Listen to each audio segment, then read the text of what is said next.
Hello दोस्तों, फिर से आपका हमारे यूट्यूब चैनल में स्वागत है। मैं कल्याण सर आज आपके लिए 10th class NCERT chapter first real number exercise 1.2 का क्वेश्चन 6 लेकर 5th लेकर आया हूँ। क्वेश्चन नंबर 5th लेकर आया हूँ। इस क्वेश्चन को पढ़ने से पहले जो विद्यार्थी मेरे इस चैनल पर नए हैं, प्लीज़ मेरे इस चैनल को सब्सक्राइब कर लें। साथ ही साथ में सभी विद्यार्थी चैनल को शेयर कर दें। ठीक है, देखिए क्वेश्चन स्टार्ट करते हैं। क्वेश्चन क्या है, यहाँ पर एक नंबर है 6 की पावर n। इसको आपको चेक करना है कि ये नंबर का जो एंड है, इस नंबर का एंड है वो 0 पर होता है। आपको ये प्रूव करना है। किसके लिए? सभी नेचुरल नंबर के लिए। सभी नेचुरल नंबर के लिए आपको ये प्रूव करना है 6 की पावर n नंबर का जो एंड है वो 0 पर होता है। यानी कि जो 6 की पावर n जो नंबर है वो 0 पर फिनिश होता है। ये आपको चेक करके बताना है, आपको ये प्रूव करके दिखाना है। तो देखिए किस तरह से इसको अपन सॉल्व करेंगे। यहाँ पर सबसे पहले आप 6 की पावर n जो नंबर है उसको यहाँ लिख लेंगे।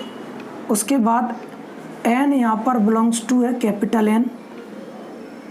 n की जो वैल्यू होती है आप सभी लोग जानते हैं। n यहाँ पर नेचुरल नंबर है। n यहाँ पर क्या है? Natural number.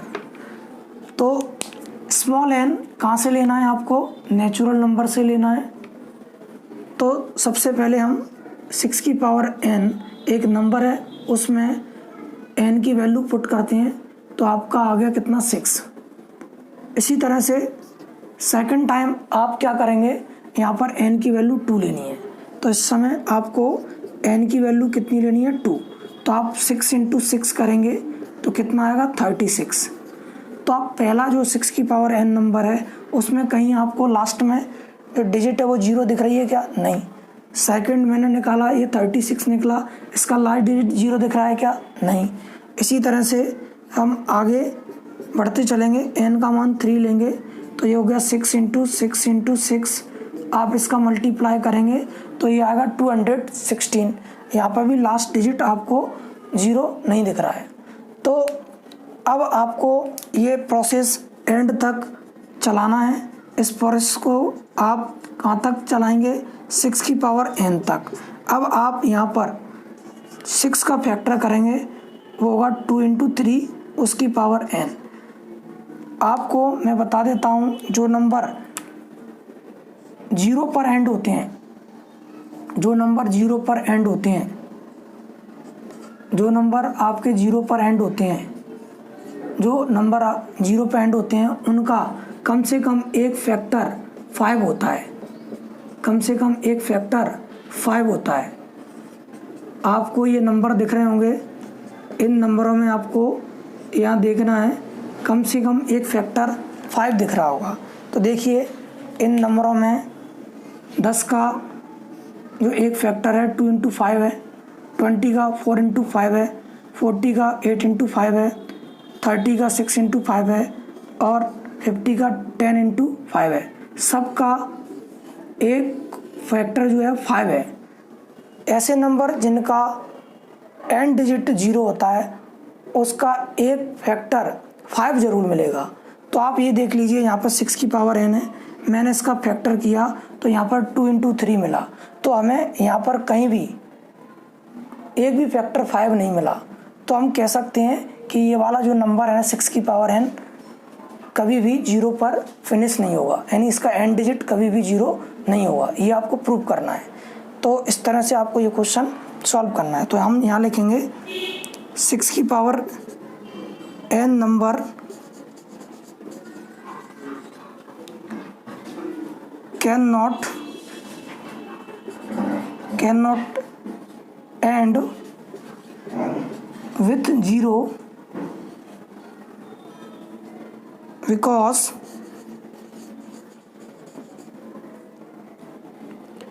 because 6 की power n number have not factor 5। ठीक है, जिसका नंबर का एक फैक्टर 5 होगा वो नंबर 0 पर एंड होगा।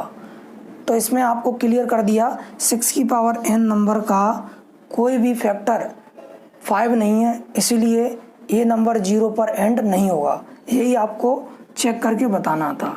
तो ये नंबर आपको बिल्कुल क्लियर हो गया कि 6 की पावर n जो नंबर है कभी भी 0 पर एंड नहीं होगा। 6th लेकर आया हूँ। इस क्वेश्चन को स्टार्ट करने से पहले मैं सभी विद्यार्थी से कहना चाहूँगा, प्लीज़ मेरे इस चैनल को सब्सक्राइब कर लें, साथ ही साथ में मेरी इस क्लास को शेयर कर लें, जिससे कि क्लास आपके मित्रों तक पहुँच सके और आपके मित्र भी इस क्लास का लाभ उठा सकें। चलिए हम इस क्लास को स्टार्ट करते हैं। क्वेश्चन को पढ़ लीजिए क्या है।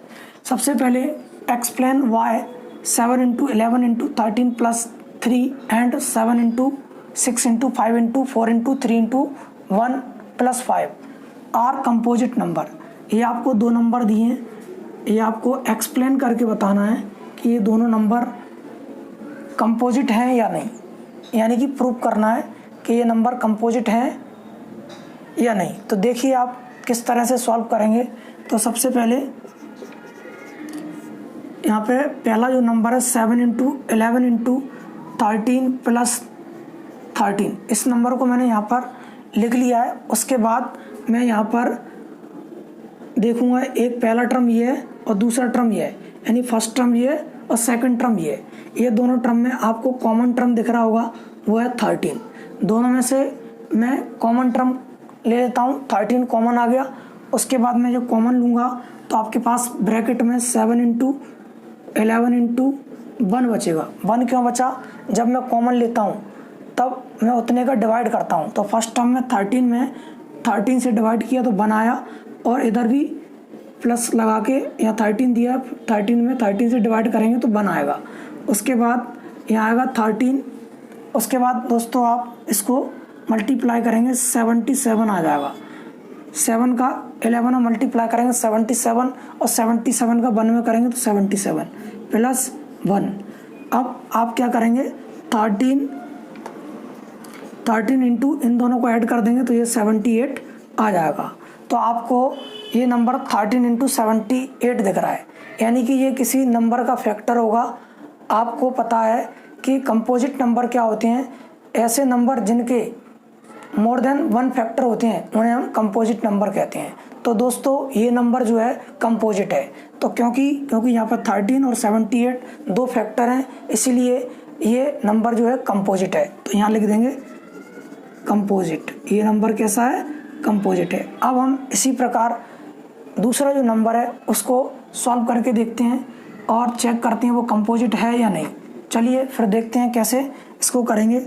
यहाँ लिखेंगे सिमिलरली पहला नंबर मैंने बता दिया कंपोजिट है। सेकंड नंबर आपको जो दिया 7 into 6 into 5 into 4 into 3 into 2 into 1 plus 5। यहाँ पर भी 2 टर्म्स दिए हैं, फर्स्ट टर्म ये है और सेकंड टर्म ये है। ये दोनों टर्म में आप कॉमन टर्म ढूंढेंगे, वो कॉमन टर्म है आपका 5। ये 5 अपन कॉमन ले लेते हैं यहाँ से, तो दोनों टर्म से 5 कॉमन आएगा तो आपका कितना बचेगा, 7 इंटू 6 इंटू 7 इंटू 6 इंटू 4, और ये वाला यहाँ पर 5 में डिवाइड करेंगे तो 1 और आएगा। उसके बाद 4 into 3 into 2 plus into 1 plus इस 5 में 5 से डिवाइड करेंगे तो यहाँ पर ये 1 आएगा। आपको पता है जो टर्म आप कॉमन लेते हैं उस टर्म का क्या होता है, जहाँ से कॉमन लेते हैं, जिन टर्म से अपन कॉमन ले रहे हैं वहाँ पर उतने का डिवाइड किया जाता है।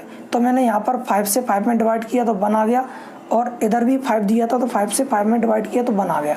अब आप इसको सॉल्व करेंगे, 5 ये है, इसका मल्टीप्लाई कर देंगे तो आपका इसका मल्टीप्लाई आएगा कितना, 42 इंटू इसका जो मल्टीप्लाई आएगा आपका, तीनों का मल्टीप्लाई आएगा 24 प्लस कितना, 1।